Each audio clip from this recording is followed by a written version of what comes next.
Hello दोस्तों, हम आज आपके लिए लेके आए हैं संविधान के चैप्टर भारत का संवैधानिक विकास से टॉप 20 क्वेश्चन। ये क्वेश्चन बहुत ही इंपॉर्टेंट है और किसी न किसी एग्जाम में ज़रूर पूछे जाते हैं। चलिए शुरू करते हैं।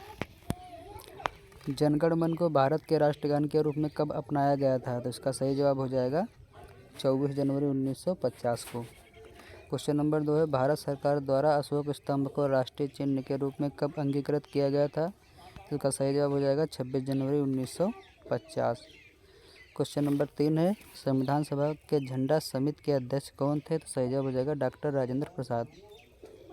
क्वेश्चन नंबर 4 है, संविधान सभा के कार्यों से संबंधित समिति के अध्यक्ष कौन थे? तो इसका सही जवाब हो जाएगा जीवी मावलंकर। क्वेश्चन नंबर 5 है, भारतीय संविधान पूर्णतः कब लागू हुआ? इसका सही जवाब हो जाएगा 26 जनवरी 1950। क्वेश्चन नंबर 6 है, भारत का संविधान कब स्वीकार किया गया? तो इसका सही जवाब हो जाएगा 26 नवंबर 1949 को। क्वेश्चन नंबर 7 है, भारत के संविधान सभा ने वर्तमान रूप में राष्ट्रीय ध्वज को कब अपनाया? तो इसका सही जवाब हो जाएगा 22 जुलाई 1947 को। क्वेश्चन नंबर 8 है, संविधान सभा के संवैधानिक सलाहकार कौन थे? तो इसका सही जवाब हो जाएगा sir BN Rao. Question number 9 है, भारतीय संविधान के निर्माण में संविधान सभा को कितना समय लगा? तो सही जवाब हो जाएगा 2 वर्ष 11 माह 18 दिन। क्वेश्चन नंबर 10 है, भारतीय संविधान के निर्माण में संविधान सभा के कुल कितने अधिवेशन हुए थे? तो संविधान सभा के 12 अधिवेशन हुए थे।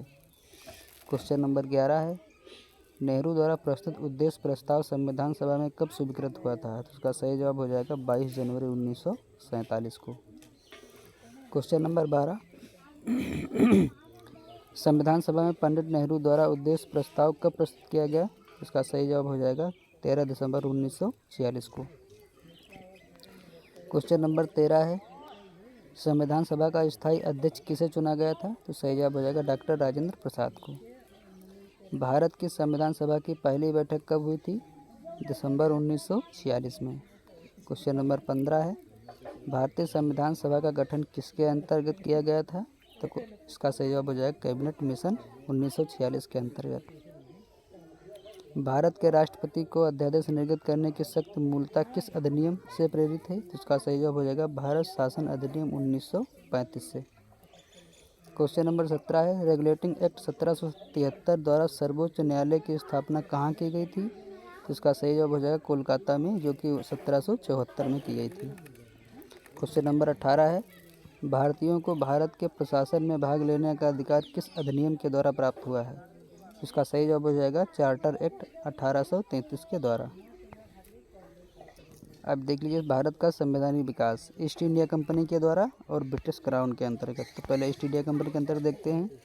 रेगुलेटिंग एक्ट 1773 में आया था। पिट्स इंडिया एक्ट 1784 में आया था। चार्टर एक्ट 1793 में आया था। चार्टर एक्ट दूसरी बार 1813 में आया था। चार्टर एक्ट तीसरी बार 1833 में और चार्टर एक्ट चौथी बार 1853 में आया था, यानी कि 20-20 साल के अंतर पे। अब ब्रिटिश क्राउन के अंतर्गत देख लेते हैं। भारत शासन अधिनियम 1858, भारत परिषद अधिनियम 1861, भारत परिषद अधिनियम 1892, भारत परिषद अधिनियम 1909, भारत शासन अधिनियम 1919, भारत शासन अधिनियम 1935 और भारत स्वतंत्रता अधिनियम 1947।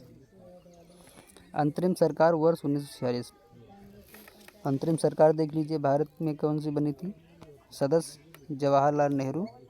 धारित विभाग इनके पास क्या था? राष्ट्रमंडल संबंधी तथा विदेशी मामले। सरदार वल्लभ भाई पटेल, इनके पास क्या विभाग था? गृह, सूचना एवं प्रसारण। डॉक्टर राजेंद्र प्रसाद, खाद्य एवं कृषि इनके पास था। जॉन मथाई, उद्योग एवं नागरिक आपूर्ति था। जगजीवन राम, इनके पास श्रम विभाग था।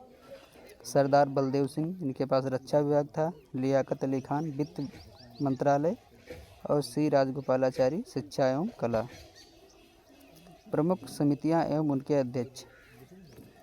तो संघ शक्ति समिति पंडित जवाहरलाल नेहरू के पास थी। संघीय संविधान समिति पंडित जवाहरलाल नेहरू। प्रांतीय संविधान समिति सरदार वल्लभ भाई पटेल। प्रारूप समिति डॉक्टर BR अम्बेडकर। मौलिक अधिकारों एवं अल्पसंख्यकों संबंधित परामर्श समिति सरदार वल्लभ भाई पटेल।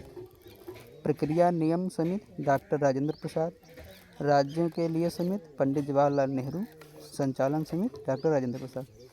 दोस्तों अगर बिना समय गंवाए आप ऐसे ही प्रश्नों को पढ़ना चाहते हैं तो प्लीज़ चैनल को सब्सक्राइब जरूर कर लीजिए, क्योंकि हम कोई ऑप्शन नहीं देते हैं, डायरेक्ट आंसर ही बता देते हैं। तो चलिए, थैंक यू।